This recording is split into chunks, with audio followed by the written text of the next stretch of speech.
you came from California, so just explain what brought you to Yavapai College. I came from California to teach at Orm School during their Fine Arts Festival, and over a period of several years I came to really like Prescott and the square, and so I would stop and eat my lunch at the Courthouse Square and before I would drive out to Mayer and Orm School. And one of the years as I passed through in the late 60s, I noticed they started building a campus here. So I stopped and I interviewed with the Dean of Instruction, which was Dr. Joseph Russo at the time, and one thing led to another. I went back to California where I was an art supervisor of a large school district, and Dr. Russo wrote me and offered me a job. So I took a sabbatical leave and came to Prescott, and after a year of being here, I decided to quit my California job, and I've been here ever since. I'm perfectly happy with the decision. To come over here. So when you came to Yavapai College and you started in the art department, what was it like? What did you start? The art department was one classroom above the library, which is in the building we're in now. And it was a drawing and painting experience taught by Mr. Ed Branson. And that was the size of it. Came Vince Kelly, and I joined the faculty as full-time faculty. And the first classes we taught were in Building 4. In what was the homemaking room, we turned it into a ceramic studio, and a classroom, which is became an auto shop lecture classroom, and where I taught everything from woodworking to leather to metalsmithing. And we taught there a year, and then after that, Building 5 was constructed, and we started the crafts program in Building 5. And the wood program still uses that facility currently. Oh, that's great. So explain the 2 bond elections that you went through when you were here at Yavapai.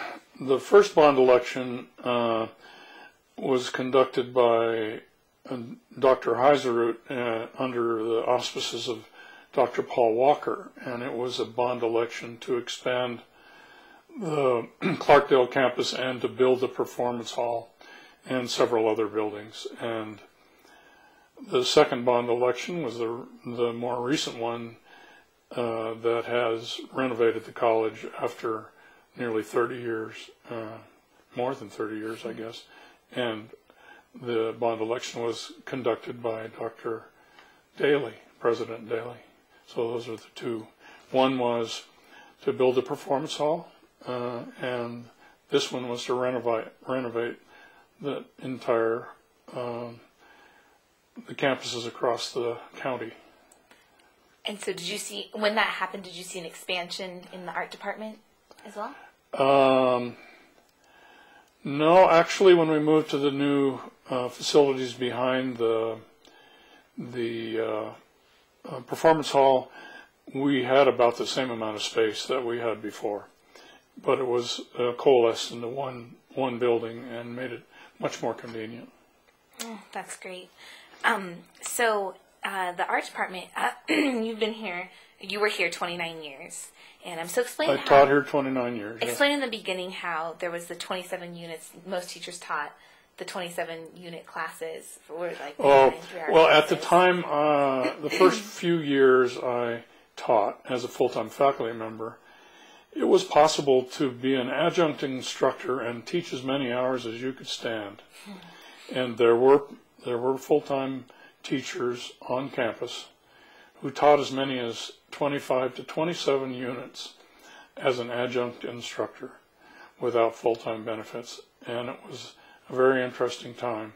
Many people made full-time jobs out of adjunct teaching. It reached a point where the college was sued by one adjunct teacher for benefits that they felt that they deserved for teaching so many hours. I've forgotten whether the college won or lost that. I believe they lost that action. legal action. And from that point on, the legal limit that an adjunct instructor could teach as a load was 9 units. And so that was remarkable change and resulted in many more adjuncts coming on campus. And so do you feel that having, teachers where there's more, we were talking about the more part-time teachers and stuff, that's not benefiting students as much as having more full-time instructors?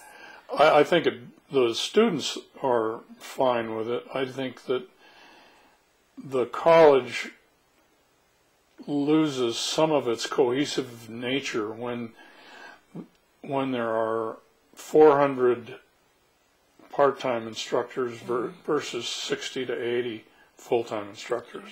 I think that ratio is something that's happening nationally and is a matter of financial exigency. I understand why it happens. It's all a matter of cost. And so, but I think there's a certain amount of coordination and cohesive quality that is lost when there are so many disparate people teaching. Oh, for sure. Separate instructors that only have a small duty, and then they go to some other job or another part of their life. Yeah. But maybe I'm just an old-time traditional instructor. I don't think so. All right, so my favorite part, explain the flying to the different places like Page and Fredonia and Black Hills. Oh, yes. When I first started teaching here for the first decade, if not longer, I think it was until the early 90s that the Coconino Community College District was established. Before that time, Yavapai College had jurisdiction over the entire northern part of Arizona, from Black Canyon City clear to Page and Fredonia, and adjunct teachers taught classes offered in the Yavapai College course bank all over the state, in elementary and high schools, from, like I said, Page to, I'm trying to think some of the cities. Flagstaff, we had quite a large offering. Cities in Winslow, Williams, all over. And during that process, when adjunct teachers taught Yavapai College courses, it was our responsibility on this campus to coordinate those programs. And so we occasionally, each of us would fly probably a couple times a semester to some outward location and help the program, help coordinate the program. And we had some interesting times. I flew into the Fredonia airport one time to meet an instructor from the local school who was teaching an art class, and I was supposed to be picked up. No one ever showed up. I just sat there. I didn't have cell phone, of course, and the terminal was closed, and there was no way for me to get anybody, and it was mighty cold in the middle of the winter. And I remember thinking, what's going to happen to me? And I just sat there the whole time, and finally the pilot flew back to pick me up, and I went home. Oh, no. Another time, we were flying into Baghdad, and Tom Logan, this most excellent pilot, had to buzz the runway to scare the cattle off so that we could land without hitting one. And another time, Elaine Farrar, who was one of our art teachers, the cargo door in the back of the twin-engine plane that she was flying in opened and lost all her supplies. So it was kind of a wild and woolly and exciting time. Oh, for sure. Seems ancient history. Feel free to get a drink anytime, too, if you'd like.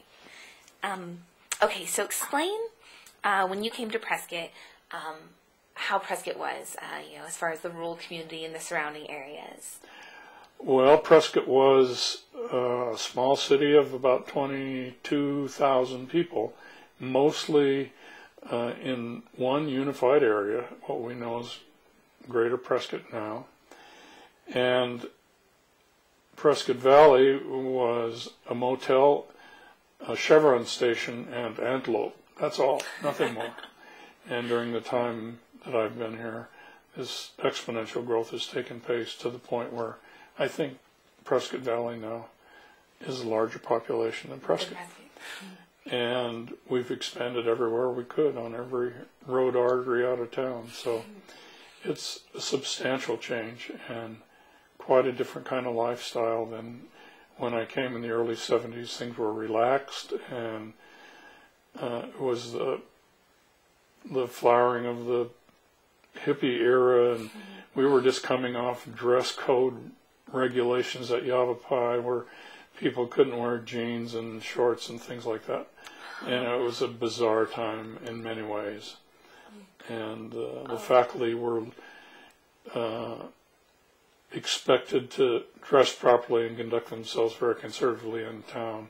And I remember thinking it was quite a change from what I had experienced in California just the year before. Oh, wow. So Yavapai had a dress code. Well, it was right at the very end of it. Yes, they were just trying to hang on to it, but there were too many challenges, and finally I gave up on it. That's a good thing. I think so, too. But the 70s was a time of change as far as like in the art department and stuff, and a good sort of change. Tremendous expansion.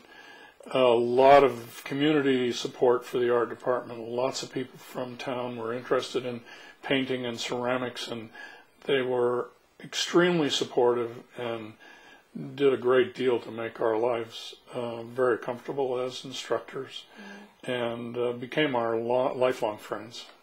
Oh, wow. And as far as like the change in art, what kind of changes in the actual art forms did you see? Well, the main big change from that I could see was the change from a materials-based experience where you worked with clay or you worked with materials, woodworking, canvas, paint, all of that, to the digitized experience of the technological expansion where people started doing art on computers, and it hasn't stopped since. And now a great deal of what we do happens digitally and not on the actual materials themselves. Explain how you introduced the graphic design program to Yavapai.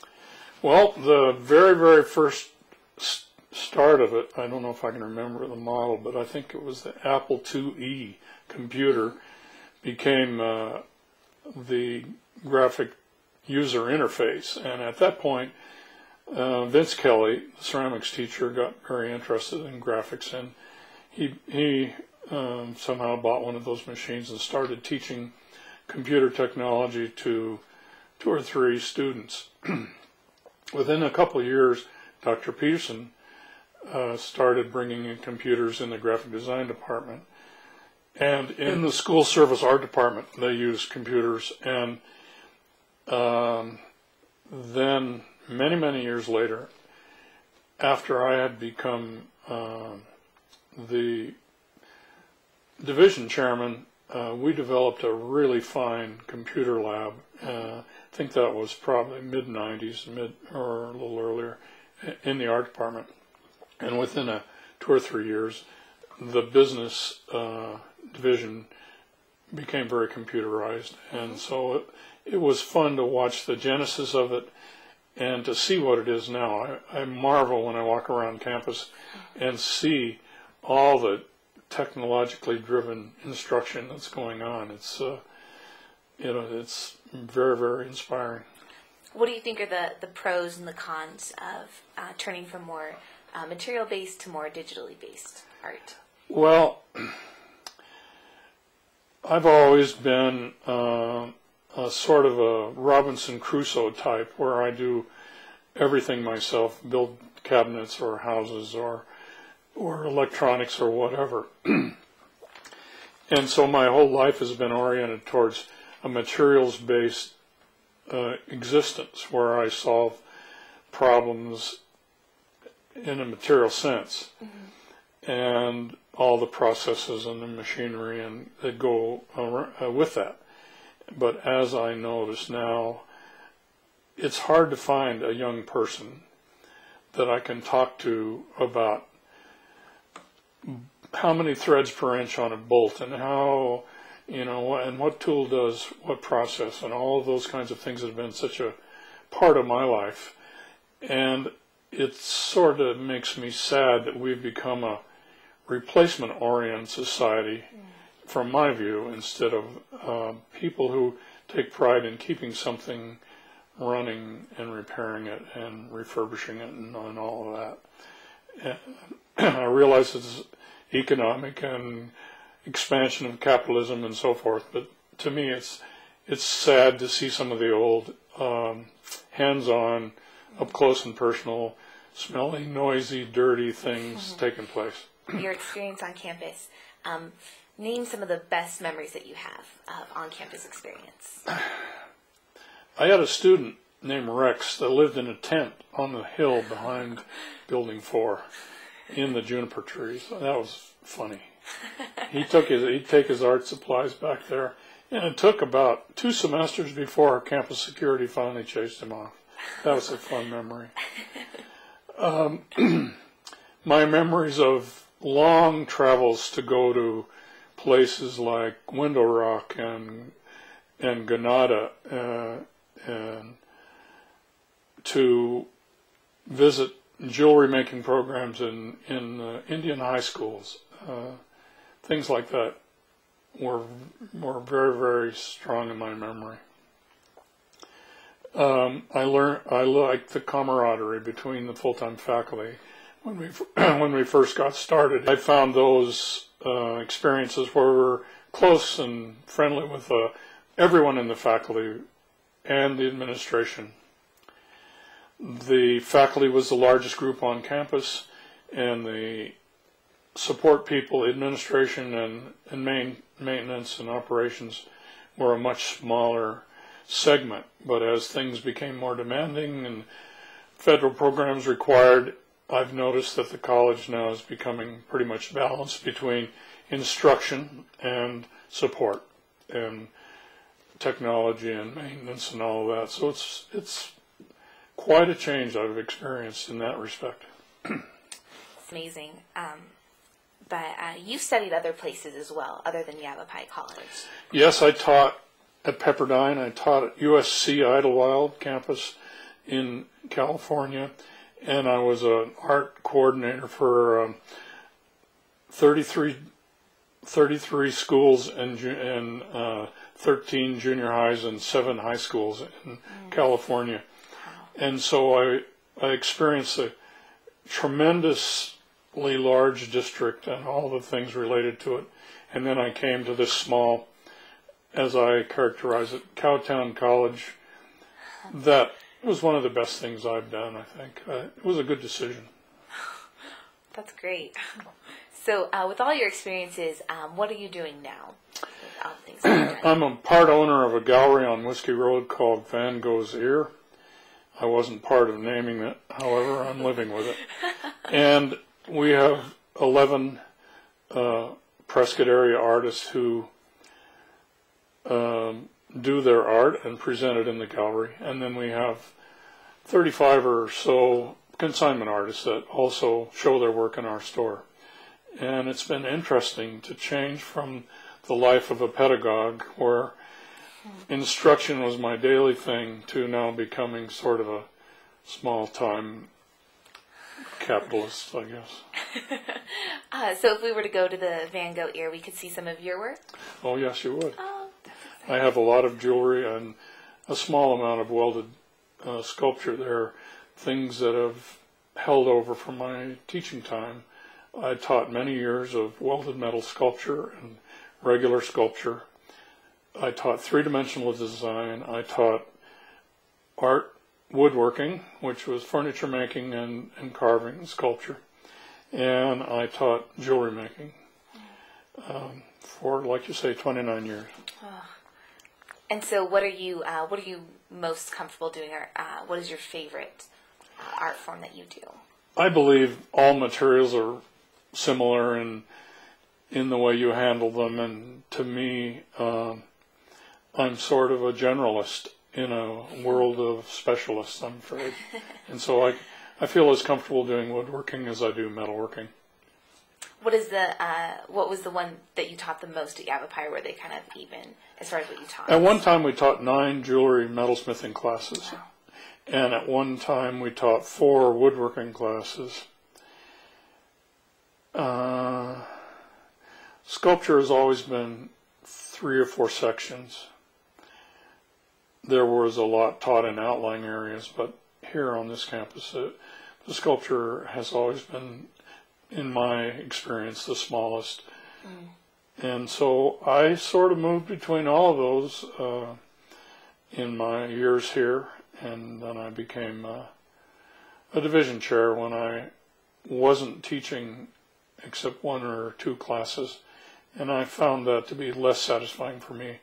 I'm more of a hands-on person. Oh yeah, for sure. So going through, Yavapai College and stuff, you've seen a lot of students pass through, and are you still in contact with any that have gone on into the arts that are? I'm still in contact with many who became my friends, and a lot of them in town. Some of them have gone on. Several of my students have become very successful in what I taught them, and that's very fulfilling. But what's really nice to me is have a student who you have to scratch hard to remember their name come up to you and say they had a really meaningful experience in your class and they enjoyed it and they still remember it. That's a big pat on the back to me. Oh, that's cool. So we talked a lot about like the good things that happened at Yavapai and stuff. But what are some not so good memories that you have, or some things that you wish it would have gone differently here at Yavapai? Well, I'm realistic enough to know that some of the changes that have happened are necessary and expedient. It just seems like, as in our regular lives, it becomes more and more sterile and more impersonal, and our lives become more numeric as life goes on. My one salvation is that from 1984 until now, I've been involved as a volunteer with the Friends of Yavapai College Art, and I've been involved intrinsically with the development of the gallery and the sculpture garden here on campus, and there isn't a week that doesn't go by that I don't have something to do with helping the sculpture garden grow. And we're right in the process now of acquiring 3 new pieces for the garden after a wonderful expansion of our infrastructure due to a lot of volunteerism. And the one thing that's kept me really grounded towards Yavapai College is that project and its progress.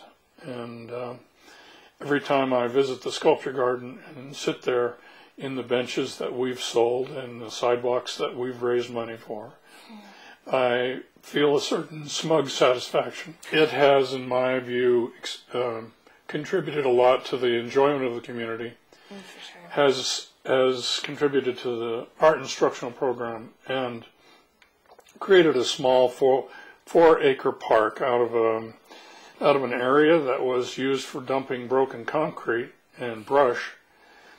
And in my view, as the population increases and things become more personal, we need a quiet, contemplative space where we can be at one with our own intellect and see some beautiful things, and that are 100% the responsibility of this college and the community that supports it. So through Yavapai College's history, then the community has done a lot of support. Has it always supported Yavapai College? Yeah, the community, some people like Gene Phillips and several other members of this community pushed the development and founding of Yavapai College. And so it has remained true to that, I think. and I think has always had a wide base of community support, where the students aren't mostly matriculating, they're mostly community members who are trying to, expand their education and enjoyment. Oh, for sure. And I think that's the perfect nature of community colleges. I'm a little upset that we have fallen away from the technology department, where diesel mechanics have been taught, where auto mechanics, where electronics, welding technology, and all of those things were an integral part of the campus. Now they tend to be pushed out away from the central campus. And I think functionally that may be an answer, but to me it kind of separates the different things we do and contributes to the de-homogenization of our intimate culture. I don't know if you agree, but I do. No, I really do agree. I found it most enjoyable to walk over to the electronics shop or the welding shop and talk to the instructors, and now you'd have to travel some to do that. Oh, yeah. So, okay, well, just kind of wrapping up, what advice would you give some art students or people coming up in the art world about Yavapai College or about the arts in general? Well, the sort of the cliche response to that question was develop a really strong portfolio of your work from the very beginning that you can take places and aid to your future mobility. And to spend a great deal of time doing an excellent museum quality job of developing a portfolio that shows your skills.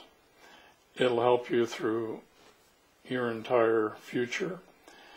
And I think that's still true, although the portfolio may look a bit different, more electronically driven. Yeah. I think you can get a wonderful experience in the arts here, and it's the same all over the world. The growth of the student is largely the student's responsibility and isn't somebody else's. And I think that if you keep that in mind and take advantage of what's available, you can do marvelous things starting out in Yavapai College. Any final thoughts? Any final thoughts at all? Or? No, I appreciate this. I'm sorry my voice is cracked up. I hope you can edit some of this out. And I have no regrets for choosing making a career out of working in Yavapai College. Oh, that's wonderful. Oh, thank you so much, Mr. Marcusen. That was wonderful.